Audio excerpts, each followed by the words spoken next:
할렐루야. 다시 한번 큰 소리로 고백합시다. 우리가 할 수 있는 특권이 할렐루야 아멘인 것 같아요. 그렇지 않습니까? 우리가 할 수 있는 이 특권을 우리가 특권이라고 생각하지 않고 그냥 지나친다면 그것 또한 불행한 일이 아닐까 싶습니다. 오늘 한 번 더 크게 인사합시다. 할렐루야. 예. 오늘도 거룩한 주님의 날에 이 성전에 나와 예배하는 여러분들에게 우리 주님께서 은혜 충만하게 부어 주시기를 주님의 이름으로 축원합니다. 근데 여러분, 사실 우리는 은혜에 대해서 그리 잘 알고 있지 못하다라는 생각을 합니다. 말은 많이 하는데, 말은 참 많이 하는데 실제로 아는 것은 별로 없지 않나 그런 생각이 든단 말이에요. 제가 이렇게 말하는 것은 결코 여러분들을 폄훼하려는 의도는 아닙니다. 단지 우리가 은혜라고 말은 많이 하는데 정작 은혜에 대한 정의조차도 잘 모르고 있지 않나 라는 생각을 하기 때문이에요. 여러분, 은혜가 뭐죠? 네? 은혜가 뭡니까? 당장 오늘도 거룩한 성전에, 주의 성전에 나와주신 여러분들 왜 여기 오셨습니까? 은혜 받기 위함이 아니에요? 은혜 받으려고 오신 거 아니에요? 은혜 받으려고 오셨죠? 그렇습니다. 우리는 뭘 해도 은혜라는 말이 끝나지 않습니다. 뭘 해도, 그죠? 밥 먹어도 은혜입니다. 그죠? 놀러 가도 은혜입니다. 잠을 자도 은혜입니다. 우리는 뭘 해도 다 은혜라고 말하거든요. 근데 하물며 거룩한 주의 성전에 나왔는데 은혜라는 말과 상관이 없다? 그건 말이 안 되죠. 우리는 지금 당연히 은혜를 받으려고 이 성전에 나와 있는 것입니다. 그렇죠? 은혜 받으려고 오셨죠? 오늘 여러분 은혜 받고 돌아가기를 주님의 이름으로 축원합니다. 근데 은혜가 뭐냐 이거죠. 은혜 하는데 도대체 은혜가 뭐냐? 언젠가 한번 말씀을 드린 적이 있는 것으로 기억이 되는데 이 은혜라는 말을 사전에서 찾아보면요 이렇게 설명을 해놨어요. 은혜, 고맙게 베풀어주는 신세나 혜택.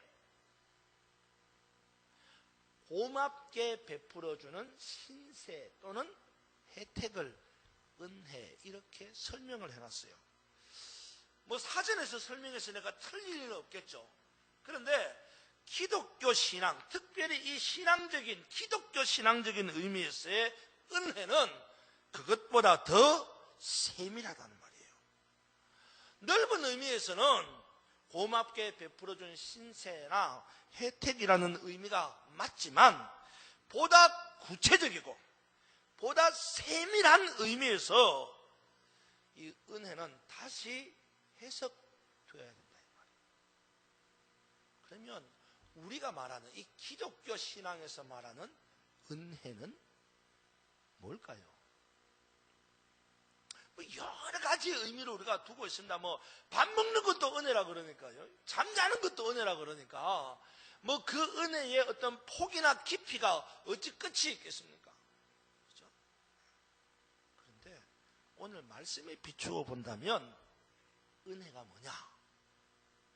라는 은혜의 정의를 내릴 수 있다 이 말이에요. 오늘 말씀에 비추어 오늘 말씀에 비추어서 은혜가 뭐냐라고 물어본다면 이렇게 저는 표현하고 싶어요. 은혜.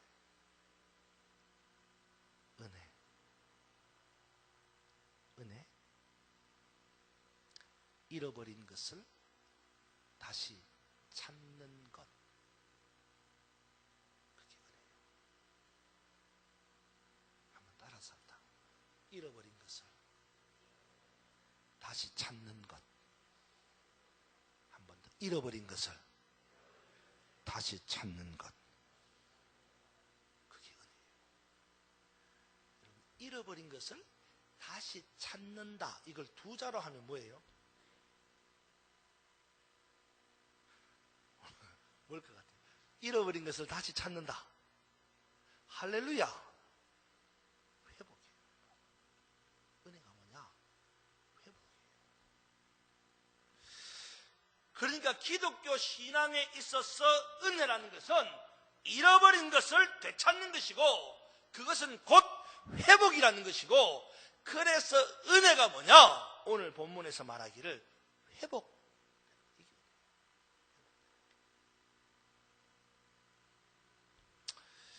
사무엘상 7장에 보면 여러분이 잘 아는 단어가 나와요. 네 단어, 네 글자. 사무엘상 7장에 보면 네 글자 단어가 나오는데 시작이 액자로 시작합니다. 뭐예요? 끝자가 셀입니다. 뭐예요? 다 절반 가르쳐줬는데. 에벤에셀. 다 아시죠? 예, 에벤에셀. 이 뜻이 뭡니까? 에벤에셀은 아는데 뜻은 몰라. 이건 곤란한데. 뜻이 뭐예요? 하나님이 여기까지 우리를 도우셨다라는 뜻이에요. 여기 의미는 하나님이 여기까지 우리를 도우셨다 그러는데, 그 도우신 내용이 뭔지 아세요? 하나님이 이스라엘 백성이 뭘 도와주셨는데? 만나를 내리셨다? 물을 주셨다? 병을 고쳐주셨다? 사무엘상 7장에 하나님이 여기까지 우리를 도우셨다는 말이 뭐냐? 그거예요. 빼앗긴 것을 되찾게 해주셨다라는 거예요. 그게 에베네셀이에요. 그러니까 하나님이 도우셨는데 뭘 도왔느냐? 이스라엘이 빼앗긴 것을 되찾게 해주시도록 도왔다는 거예요. 내용 여러분 아세요? 그런 겁니다. 이스라엘이요, 그 당시에 주변 도시 국가로부터 수많은 침탈을 당했습니다. 그 중에서도 가장 많이 이스라엘을 괴롭힌 도시 국가가 어디냐? 블레셋이에요. 그래서 어떻게 하면 블레셋이 쳐들어와서 그냥 약탈하고 노력해가는 거예요. 그런데 이 블레셋이 그것도 성에 안 차는 거야. 그래가지고 어떻게 했냐면 에글론이라는 지점부터 가드에 이르는 이스라엘에게 속해 있는 도시들을 다 자기네 블레셋 지경으로 흡입을 시켜버린 거예요. 일종의 도시 식민지화를 만든 거예요. 다 뺏어버린 거예요. 이스라엘의 입장에서는 저항할 수가 없는 겁니다. 왜? 힘이 없으니까, 약하니까. 블레셋과 싸워서 이길 능력이 없는 거예요. 여러분이 잘 아는 삼손과 델리라, 그 적군이 누구예요? 블레셋이에요. 다윗과 골리앗, 그 적군이 누구예요? 블레셋이에요. 이 삼손과 들릴라도 삼손이 이겼으니 망정이지. 삼손이 졌으면은 블레셋에게 정말 이스라엘은 죽을 때까지 노예가 되었을지도 몰라요. 예. 다윗과 골리앗의 싸움에서 다윗이 이겼으니 망정이지, 다윗이 졌으면 더 이상 이스라엘은 블레셋에게 정말 길을 못 피는 형편에 되었을지도 모른다 이 말이다. 그만큼 블레셋이 강한 나라, 강한 도시국가예요. 근데 도로 찾을 길이 없어요. 힘이 없으니까 저항할 방법이 없는 거예요. 그런데 그런 이스라엘에게 누가 등장했어요? 사무엘이 등장한 거예요. 그리고 그 사무엘이 이스라엘 백성들을 모아서 뭘 했어요? 금식 기도를 한 거예요. 그래서 하나님이 그걸 보시고 어떻게 기뻐했어요. 그래서 하나님이 도와주셨는데 뭘 도와줬느냐? 에글론에서부터 가드까지 빼앗긴 성읍들을 도로 찾도록 도와주신 거예요. 그게 에벤에셀이다. 에벤에셀은 빼앗겼던 것을 되찾는, 잃어버린 것을 되찾는 회복입니다. 그래서 에벤에셀은 은혜라는 말이에요. 되찾는 거예요. 빼앗긴 거예요. 그걸 회복시키는 거예요. 이런 의미에서 구약에서 은혜 받은 대표적인 사람을 손꼽으라고 하면 욥을 말할 수 있어요. 욥도 은혜 받은 사람이잖아요. 그죠? 여러분 잘 아시다시피 욥은 엄청나게 많은 것을 가지고, 욥은 대단한 부자였어요. 대단한 부자였어요. 아들이 몇 명이에요? 자그마치 7명. 그것만 세요? 딸도 있습니다. 셋. 거기다가 가진 재산이 엄청 많아요. 그 욥기에 보면 이렇게 말합니다. 양이 7,000마리. 7,000마리. 낙타가 3,000마리. 낙타가. 소가 500결이. 여러분, 소가 500결이면 몇 마리예요? 젊은 사람한테 물어봐야 대답을 못할 것 같아요.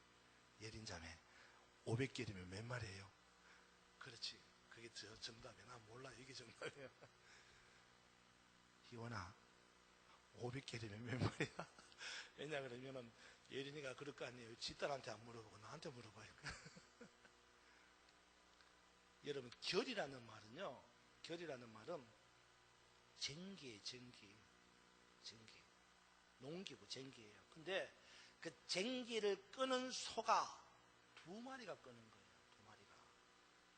그래서 오른쪽에 있는 한 마리와 왼쪽에 있는 한 마리가 쌍을 이루어서 이 쟁기 결의를 끄는 거예요. 그래서 한 결이 소 그러면 몇 마리예요? 2마리예요. 500결이니까 몇 마리예요? 1,000마리. 소가 1,000마리입니다. 별로 안 놀라는데. 소 한 마리 100만원이면 1,000마리면 얼마죠? 하여튼 계산해봐요. 암나기가 500마리. 그리고 거기다가 참 나는 좀 거시기 한데, 왜냐 그러면 뭐라냐면 양이 몇 마리고 소가 몇 마리고 뭐 낙타가 몇 마리고 뭐 또 나귀가 몇 마리고 이러다가 그 밑에 뭐라고 했냐면 종은 무수히 많더라 이랬어요. 그러니까 종은 사람이 아니에요. 종은 가축에 속하는 거예요. 종이. 근데 그것도 셀 수가 없을 만큼 많은 거예요. 그러니까 엄청 부자예요. 엄청 많이 가진 거예요. 근데 불행하게도 이 모든 것을 하루아침에 싹 다 빼앗긴 거예요. 잃어버린 거예요. 어느 날 스바 사람이 쳐들어와서 소와 나귀를 빼앗아갔습니다. 종들은 다 칼로 죽여버렸습니다. 양을 잃었어요. 낙타를 잃었어요. 마침내 욥의 자녀들까지 다 죽어버렸어요. 정말로 욥은 모든 것을 다 빼앗기고 다 잃어버렸어요. 하지만 욥은 하나님께로부터 뭘 입었어요? 은혜를 입고 그 모든 빼앗긴 것, 그 모든 잃어버린 것을 2배로 더 회복, 되찾는 축복을 누렸다 이 말이에요. 그러니까 여러분, 빼앗긴 것, 잃어버린 것을 되찾는 회복, 이게 은혜다 이 말이에요. 저는요, 예수 믿는 사람은요, 은혜 받은 사람은 걱정이 없어. 다시 한번. 예수 믿는 사람은, 은혜 받은 사람은 걱정이 없어요. 몇 사람만. 걱정이 없어요. 왜? 빼앗겨도 따라서 다 좋다.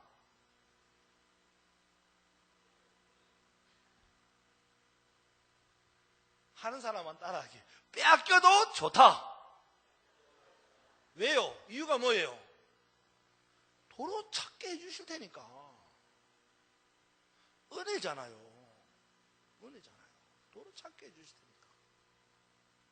우리는 빼앗기면, 그냥 잃어버리면 울고불고 난리 나잖아요. 그죠? 네. 택시 타고 내리면 꼭 뭘 두고 내려요? 지갑 두고 내려요. 집에 와서 보니 지갑이 없어. 어디다 갖다 놔서 택시 갖다 놓은 거예요. 마음이 상해하고 미칠 지경에 찾을 방법 없잖아요. 네. 저희 누님이 어느 날 그러더라고요. 저보고. 진짜 우리 하나님은 정말 빈틈없는 하나님이라는 거예요. 왜 그러니까 택시에 그냥 지갑 놓고 내렸다는 거예요. 그런데 왜 그러니까 그달 11조를 늦게 했다는 거예요. 그래서 우리는 보고 아이고 참나. 여러분, 우리가 잃어버린 것은요, 하나님이 반드시 은혜로 되찾게 해주시는 역사가 있는 줄로 믿으시기 바랍니다. 그래서 욥을 보면 은혜의 사람이라고 말하는 거예요. 그렇습니다. 은혜가 뭡니까? 은혜는 빼앗긴 것, 잃어버린 것을 도로 찾는 회복을 은혜라고 말합니다. 오늘 본문에서도 여러분 이와 같은 말이 나옵니다. 여러분 10절 한번 읽어봅니다. 10절. 자, 큰 목소리 한번 읽어봅니다. 10절 시작.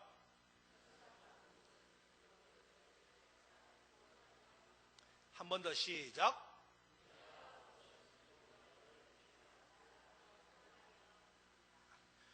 우리 주님이 오신 이유가 뭐냐? 잃어버린 자를 찾아서 구원하려고 오셨다라는 거예요. 그러니까 우리 주님은 뭐 하러 오셨어요? 은혜 베풀러 오신 거예요. 우리 주님 뭐 하러 오셨다고요? 은혜 베풀려고 오신 거예요. 우리는 은혜 받으려고 주님께 가는 거예요. 우리가 주님께로 가면 잃어버린 것을 도로 찾는 거예요. 우리가 자꾸 잃어버린 것이라고 말하니까 물질에 국한되는데, 뭐 그래도 돈 뭐 이런 거 생각하는데, 뭐 그것도 있어요. 뭐 그거 뭐 우리 주님 그거 뭐 관리 못 하겠어요? 근데 우리가 잃어버렸다는 이 본문에서의 잃어버린 것이 뭐냐? 우리가 하나님께로부터 잃어버린 것이 직위예요. 직위. 뭐예요?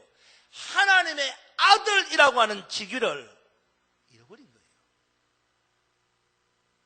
그리고 하나님의 아들이 아니라 뭐가 됐어요?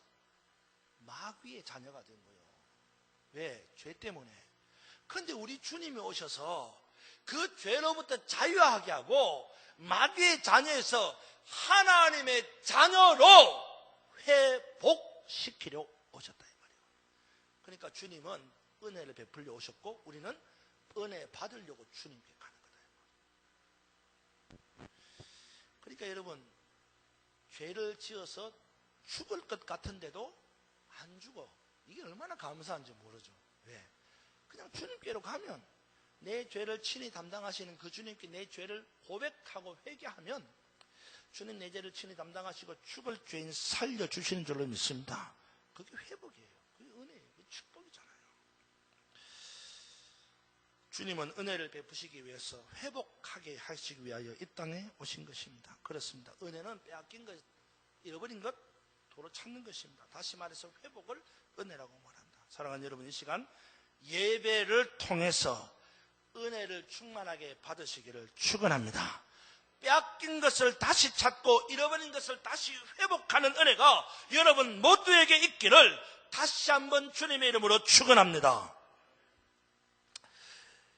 이미 예고된 바와 같이 내일부터 월, 화, 수 3일 동안 부흥성회가 열립니다. 이 부흥성회는 우리 주님께서 예비해 주신 은혜의 잔치 자리입니다. 아멘.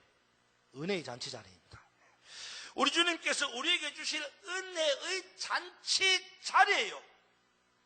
믿음을 잃고 사는 우리에게 믿음을 회복시켜주는 은혜의 자리예요. 기쁨을 빼앗기고 사는 우리에게 기쁨을 회복시켜주는 은혜의 자리입니다. 기대하십시오. 무슨 일이 일어날는지 저도 모르겠어요. 어떤 회복이 일어날는지 아무도 모릅니다. 기대하고 참석하십시오.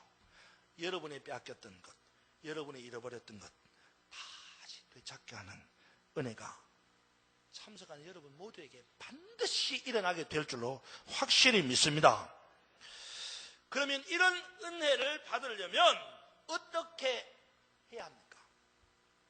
오늘 본문에서 이 회복의 은혜를 받으려면 시간이 없어서 세 가지를 다 못하겠어요. 두 가지만 제가 이야기할게요. 결론, 마지막에 세 번째는요, 회복의 은혜를 받으려면 결단부터 해야 돼요, 사실은. 결단하지 않으면 회복의 은혜가 안 됩니다. 이건 제가 다음에 이야기합니다. 세 가지가 안 돼, 오늘 두 가지만 이야기합니다. 시간이 없어요. 첫 번째는요, 은혜를 받으려면 뭘 해야 되느냐? 마음이 중요해요, 마음이. 무슨 마음이 계세요? 은혜 받으려는 마음이 중요하지. 네? 은혜를 받으려는 마음이 중요합니다. 여러분 3절 한번 보세요. 3절. 자, 같이 읽어보세요. 3절 시작. 그가 예수께서 어떠한 사람인가 하여 보고자 하되, 거기까지만 시작. 한 번 더 시작. 그렇습니다. 삭개오는 주님께로부터 은혜를 받기 위해 무슨 마음을 가졌어요?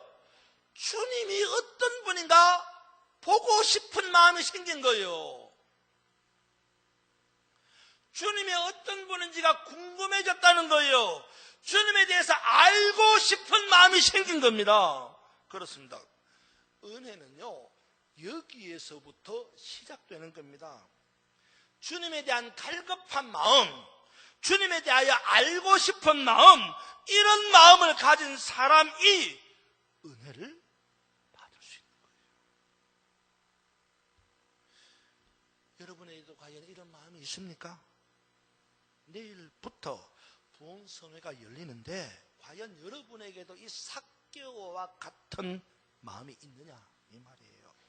예수님이 어떤 분인지 궁금하십니까? 예수님이 어떤 분인지 보고 싶은 마음이 생겨요? 예수님에 대해서 알고 싶은 마음이 생겨야 한다는 거예요. 우리는 지난 2주간 동안 기도하며 이 부흥성회를 기다려왔습니다. 간절한 마음으로 기다렸습니다.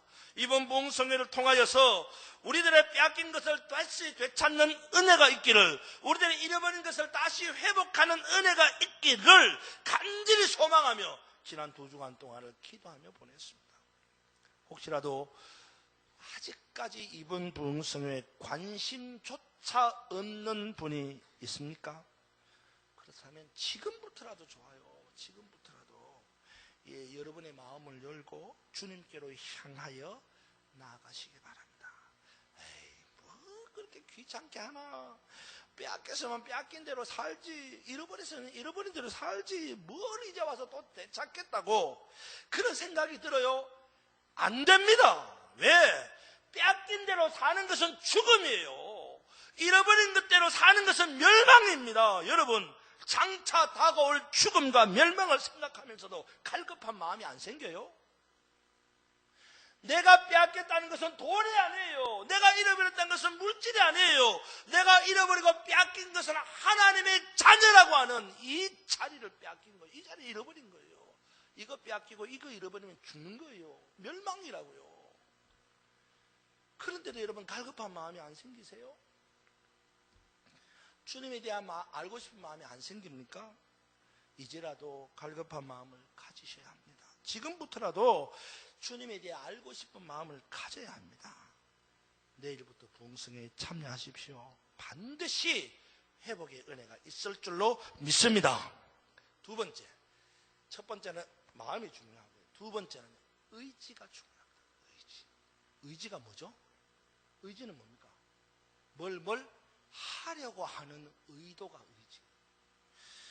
은혜를 받으려면 마음도 중요하지만 무엇보다도 의지가 있어야 돼요. 마음만 있고 의지가 없다? 결코 은혜 받을 수 없어요. 우리 여러분 4절 한번 보시기 바랍니다. 4절. 같이 읽습니다. 4절 시작.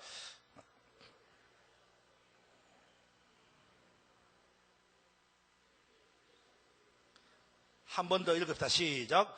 앞으로 달려가서 보기 위하여 돌무화과 나무 위에 올라가니 이는 예수께서 그리로 지나가게 됨이러라. 아멘. 그렇습니다. 삭개오는 예수님에 대하여 궁금한 마음이 생겼습니다. 예수님이 어떤 사람인지 알고 싶은 마음이 생겼습니다. 그래서 예수님을 만나러 갔어요. 보고 싶은 마음으로 직접 찾아갔어요.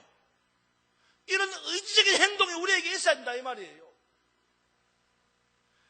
우리도 이와 같은 마음을 가져야 된다 이 말입니다. 그리고 주님을 직접 찾아가야 되는 거예요. 마음이 중요합니다. 그러나 마음만으로는 되지 않아요. 마음이 있으면 행동으로 실천하는 의지가 있어야 된다 이 말입니다. 삭개오는 보고 싶은 마음에서 끝나지 않고 직접 보기 위하여서 예수님께로 나아가는 의지적인 행동을 했습니다. 우리도 삭개오처럼 의지적인 행동을 보여줌으로 은혜 받을 수 있다라는 말이에요. 여러분 마음만 있어서는 안 돼요. 짝사랑이 뭐 결실이 있겠어? 속병만 듣지. 마음만 있으면 뭔 소용이었어요. 안 그래요? 그러니까 여러분 마음에 품고 있는 것을 표현해야 돼요. 표현해야 돼요. 그죠? 그래야 여러분에게 은혜가 임하는 거예요. 다시 말합니다. 마음만으로는 안 돼요. 의지적 행동이 있어야 돼요. 근데 문제가 생겼어요. 그죠? 삭개오는 뭐예요? 키가 작았어요. 사람들은 너무 많이 모였어요. 삭개오가 주님 만나려고 찾아갔어요. 좋은 의지적 행동으로 찾아갔는데 키는 작고 사람은 많이 모였어요. 보고 싶어 갔는데 못 보는 거예요. 그런데 삭개오는 주저하지 않았습니다. 어떻게 했어요? 앞으로 달려가서 예수님이 지나가는 길 옆에 있는 돌무화과 나무 위로 올라갔습니다. 왜요? 이유는 단 한 가지입니다. 뭐예요? 보기 위하여. 자신이 보고 싶었던 그 마음을 실천적으로 행동하는 겁니다. 우리도 이와 같아야 합니다. 마음은 있는데 용기를 내지 못하고 행동으로 옮기지 못한다면 은혜도 없습니다. 그런데 마음도 있고 용기도 있어서 행동으로 옮기기는 하는데 문제가 뭐예요? 장애물이 있다는 거예요. 그래서 우리는 그 장애물을 핑계 삼아서 쉽게 포기해버리는 거죠. 하려고 하다가 하지 않는 겁니다. 내일부터 부흥성회 은혜 받으려는 마음은 있어요. 네. 그래서 내일부터 내가 부흥성회를 참여해야지 또 결단도 하는 거죠. 근데 문제는 부흥성회에 참석하지 못하게 만드는 뭐가 있어요? 장애물이 있다는 거예요. 그리고 그 장애물 때문에 결국은 부흥성회에 참여하지 못하고 포기해버리는 일이 생기는 거예요. 그러면 더 이상 은혜는 없습니다. 간절히 바라기는 장애물 때문에 포기하지 마십시오. 삭개오처럼 키가 작은 장애물이 있다고 할지라도 주님께 나아가지 못하는 많은 사람들이 있다 할지라도 어떤 일이 발생한다 할지라도 포기하지 마십시오. 포기는 은혜로 가지 못하게 만드는 구덩이, 멸망의 구덩이입니다. 포기는. 여러분, 내일부터 열리는 부흥성회에 여러분의 마음을 두십시오. 사실 이제 와서 여러분들에게 말씀드리는 것이지만 저는 이번 부흥성회를 지난 10개월 동안 준비해 왔습니다. 제가 우리 장로님들한테도 이야기를 안 했던 내용이에요. 지난번春계 부흥성회를 마치고 난 다음에 지난 가을 부흥성회를 준비했는데 못했잖아요. 부흥성회 마치고 난 다음에 우리 성도들에게 꼭 필요한 말씀을 전해주실 귀한 목사님 보내주십시오 기도하던 중에 부산에서 사역을 하고 있던 우리 교회에 와서 뉴질랜드에서 사역하셨던 우리 목사님 한 분 오셔서 설교했던데 동계 목사님한테 연락이 왔었어요. 제가 이제 페이스북에 이제 뭐 부흥성회를 위해서 좋은 강사님 소개시켜주세요 이런 거 썼으니까 연락이 왔어요. 그래서 자기 교회 와서 집회를 했는데 너무너무 말씀에 은혜가 있다는 거예요. 그래서 누구냐고 그랬더니 우리가 우리를 모시게 될 조동천 목사님이라는 거예요. 사실 나는 모르죠. 그래서 어디 교회 사회 가시냐? 신촌 장로교회에 있다는 거예요.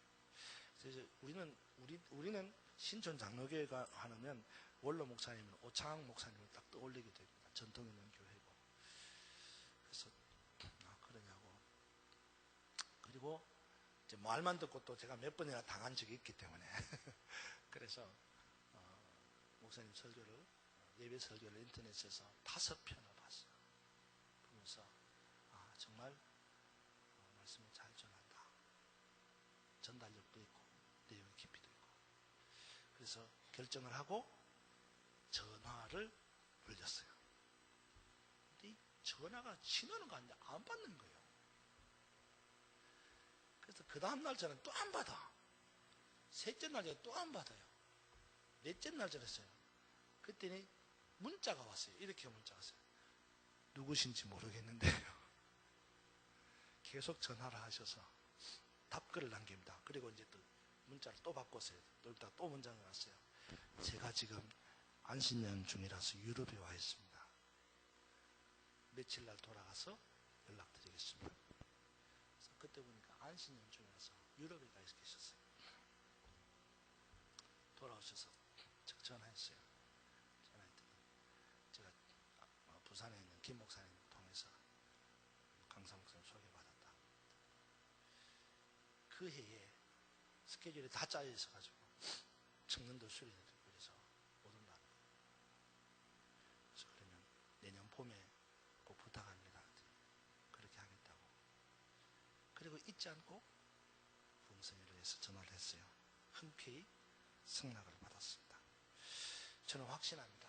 분명히 우리 주님께서 예비하신 은혜를 귀한 주의 종을 통해서 소낙비처럼 부어주실 것을 확실히 믿습니다. 여러분도 기대하시고 마음을 모으시기 바랍니다. 이번 부흥성회를 통해 부어주실 은혜를 나도 받아야지 하는 마음을 가질 수 있기를 바랍니다. 마음이 중요하다고 그랬잖아요. 삭개오처럼. 그리고 부흥성회에 부어주실 말씀을 기대하는 여러분이 되시기를 바랍니다. 기대하는 마음, 그것뿐만 아니라 의지적인 행동으로 부흥회에 시간 참석하시기 바랍니다. 부흥성회에 참석하지 못하게 만드는 여러 가지 상황들이 발생할 수도 있습니다. 그럴 때마다 삭개오를 생각하시기 바랍니다. 그리고 그 상황을 넘어서기를 바랍니다. 상황에 지배받지 말고, 상황에 구속받지 말고, 상황 때문에 포기하지 말고 그 상황을 넘어서서 주님께로 나아가듯이 부흥성회에 참석함으로 우리 주님이 예배하신 은혜를 충만하게 받고 빼앗기고 잃어버린 것을 회복하는 복된 성도들이 되기를 주님의 이름으로 축원합니다.